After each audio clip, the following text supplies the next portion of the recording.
1947 Roswell, new Mexico. एक रहस्यमय घटना जिसने आज तक लोगों को उलझन में डाल रखा है। उस रात आसमान से एक अजीब उड़न वस्तु एक किसान के खेत में गिर गई। अमेरिकी सेना तुरंत वहां पहुंची और पूरे क्षेत्र को सील कर दिया। उन्होंने उस मलबे को भी अपने कब्जे में ले लिया।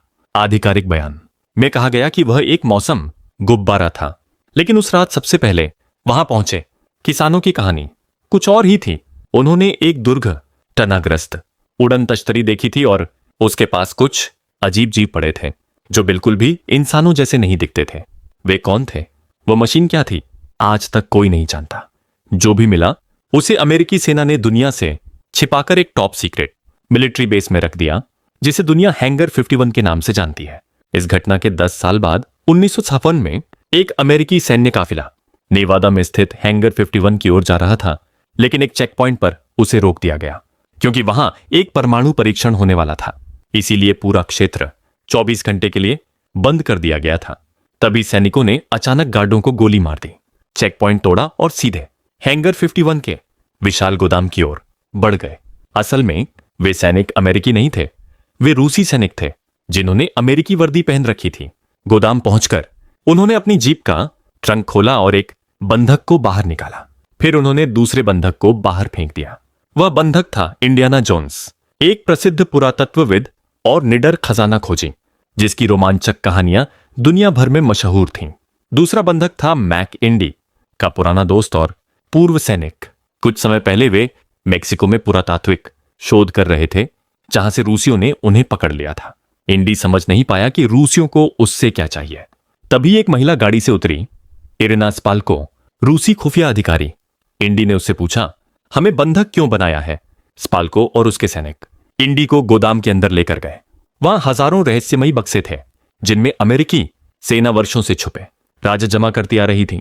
स्पाल्को एक ही बॉक्स ढूंढ रही थी। उसने कहा, डो जोन्स, मैं एक आयताकार बॉक्स ढूंढ रही हूं जिसमें एक मृत शरीर है। आप उस शव से परिचित होंगे क्योंकि 10 साल पहले आप उस घटना की जांच करने गए थे। उसकी बातों का सीधा संबंध रोसवेल घटना से था। वह उसी अजीब प्राणी का शव ढूंढ रही थी जिसे अमेरिकी सेना ने उड़न वस्तु से निकाला था। इंडी ने कहा, हां, मैं वहां गया था, लेकिन मुझे 10 मीटर दूरी से देखने दिया गया था। किसी को भी पास नहीं जाने दिया गया। रूसी सैनिकों ने बंदूक तानकर कहा, बॉक्स ढूंढो, नहीं तो मर जाओगे।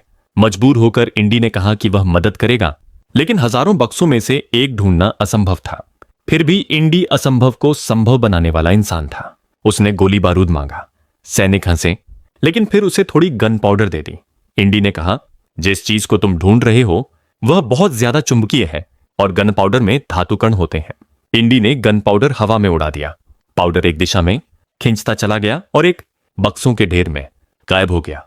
फिर इंडी ने शॉटगन शेल्स मंगवाए, उनसे लोहे की गोलियां निकाली और बिखेर दी। सारी गोलियां एक ही बॉक्स से चिपक गईं। स्पाल्को ने सैनिकों से उसे खोलने को कहा। अंदर एक धातु के ताबूत जैसा कंटेनर था। उसे खोला गया, धुआं उठा और अंदर जो दिखा उसने सबको दहशत में डाल दिया। इंडी ने बारूद को हवा में उड़ाया। बारूद एक दिशा में खींचते हुए गया और जाकर एक जगह रखे बक्सों के ढेर में गायब हो गया। इसका मतलब था कि स्पाल्को जिस बॉक्स को ढूंढ रही थी वह आसपास ही था। अब इंडी ने शॉटगन शेल मंगवाए, उनमें से छोटे छोटे लोहे के छर्रे निकाले और उन्हें बक्सों के बीच फेंक दिया। सारे छर्रे उन बक्सों के बीच चिपक गए। स्पाल्को ने अपने सैनिकों को बक्से हटाने का आदेश दिया। जैसे ही उन्होंने बक्से हटाए, एक बॉक्स सामने आया जिसके बाहरी हिस्से पर सारे छर्रे चिपके हुए थे। स्पाल्को को उसका बॉक्स मिल चुका था। किसी को नहीं पता था कि उस बॉक्स में ऐसा क्या था जिसकी चुंबकीय शक्ति इतनी अधिक थी कि दूर से ही धातु की चीजें उसकी ओर खींची चली आती थीं। स्पाल्को के आदेश पर सैनिकों ने उस बॉक्स को एक गाड़ी पर लाद दिया।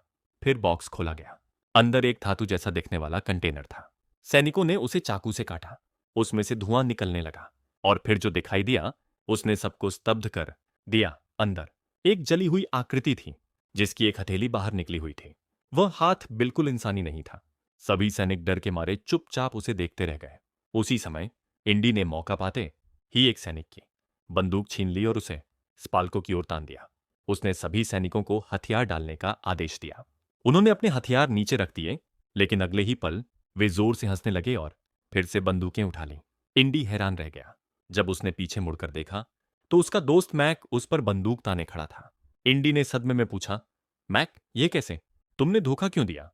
मैं समझता था हम अच्छे दोस्त हैं। मैक बोला, दोस्त? मैं तो सिर्फ एक बिजनेसमैन हूं और ये लोग मुझे बहुत पैसे देने वाले हैं। अब इंडी के पास भागने का कोई रास्ता नहीं था। उसने गुस्से में अपनी बंदूक जमीन पर फेंक दी, लेकिन वह चल गई और गोली एक सैनिक के पैर में जा लगी। सभी सैनिक घबरा गए। मौका देखकर इंडी एक रॉकेट स्लेट पर बैठकर भाग निकला, लेकिन जैसे ही वह उनसे दूर हुआ, एफबीआई ने उसे गिरफ्तार कर लिया। इंडी ने उन्हें सारी जानकारी दे दी, लेकिन एफबीआई को शक होने लगा कि शायद इंडी रूसियों का साथी है। हालांकि उन्होंने उसे छोड़ दिया, पर नजर रखना जारी रखा। इससे इंडी की छवि पर बहुत बुरा प्रभाव पड़ा। इंडी एक खजाना खोजी होने के साथ साथ कॉलेज में पुरातत्व का प्रोफेसर भी था। उसे जल्द ही कॉलेज से निकाल दिया गया। इंडी बहुत दुखी हुआ और उसने शहर छोड़ने का फैसला किया। अगले दिन वह न्यूयॉर्क जाने वाली ट्रेन में सवार हो गया, लेकिन ट्रेन जैसे ही स्टेशन से निकलने लगी, किसी ने बाहर से उसका नाम पुकारा। इंडी ने देखा एक युवा लड़का मोटरसाइकिल पर सवार था। लड़के ने कहा, प्रोफेसर जोन्स, क्या आप हैरोल्ड ऑक्सली को जानते हैं? इंडी हैरान रह गया, क्योंकि हैरोल्ड ऑक्सली उसका पुराना दोस्त था। इंडी ने पूछा, ऑक्सली कहाँ है? लड़का बोला, ऑक्सली की जान खतरे में है। ये सुनते ही इंडी तुरंत ट्रेन से उतर गया और लड़के के साथ एक कैफे में पहुंचा। लड़के ने अपना नाम मट बताया और इंडी को उसकी और ओन ऑक्सली की एक फोटो दिखाई। फोटो देखते ही इंडी बोला, ऑक्सली एक शानदार पुरातत्वविद था, मेरा सबसे अच्छा दोस्त, लेकिन मैंने उसे 20 सालों से नहीं देखा। तुम्हारा उससे क्या रिश्ता है? मट ने जवाब दिया, जब मेरे पिता की मृत्यु हुई थी, तब ऑक्सली ने मेरी मां की मदद की और मुझे पाला। वह मेरा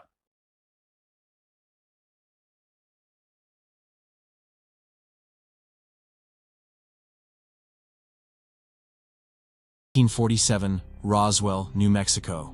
A mysterious event that still baffles people today. That night, a strange, flying object fell from the sky onto a farmer's field in Roswell. The U.S. Army immediately sealed off the area and took the debris away. The official statement said it was just a weather balloon.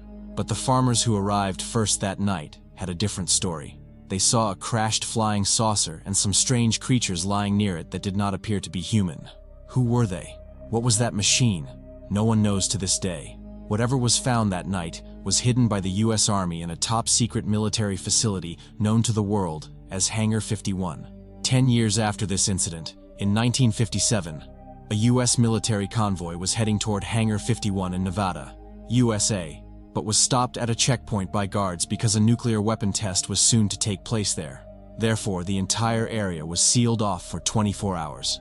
But then, the soldiers shot all the guards, broke through the checkpoint, and headed straight to a massive warehouse inside Hangar 51. In reality, they were Russian soldiers disguised as American soldiers. Upon reaching the warehouse, they opened the trunk of their car and pulled one hostage out. Then they pulled the second hostage out of the trunk and threw him to the ground. That hostage was Indiana Jones, a renowned archaeologist and fearless treasure hunter whose exploits had become legendary and whose adventures were known throughout the world. The other hostage was Mac, a former soldier and an old friend of Indy's. They had recently been conducting archaeological research in Mexico. The Russians had captured them from there and brought them here. Indy couldn't understand what the Russians wanted from him. Just then, a woman stepped out of the car and stood before Indy. She was Irina Spalko, a Russian military officer. Indy remained fearless. He looked Spalko in the eyes and asked, "Why have you taken us hostage?" Spalko and her soldiers brought Indy inside the warehouse.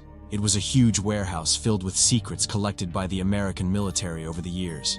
There were thousands of boxes, each containing some hidden mystery. Among all those boxes, Spalko was looking for just one. Spalko said, "Dr. Jones, I'm looking for an object. A rectangular box containing a corpse. You must be familiar with the corpse I'm talking about, because 10 years ago, you were part of the team that investigated that incident." In fact, Spalko's words were directly related to the Roswell, New Mexico incident. She was looking for the body that the U.S. military had recovered from the crashed flying object. Indy said, "I did go there to investigate, but I stood 10 meters away. The U.S. military didn't let anyone, not even me, see what was there." Then the Russian soldiers pointed their guns at him and said, "Help us find the box, or you'll be killed." Indy was helpless. He agreed to find the box, but finding that one box among thousands of boxes was like searching for a needle in a haystack. However, Indy was the kind of man who could uncover secrets, even in the most impossible situations. Indy asked Spalko's men for gunpowder, but they laughed.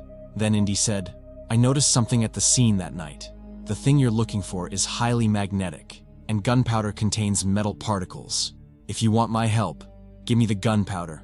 Spalko's soldier handed Indy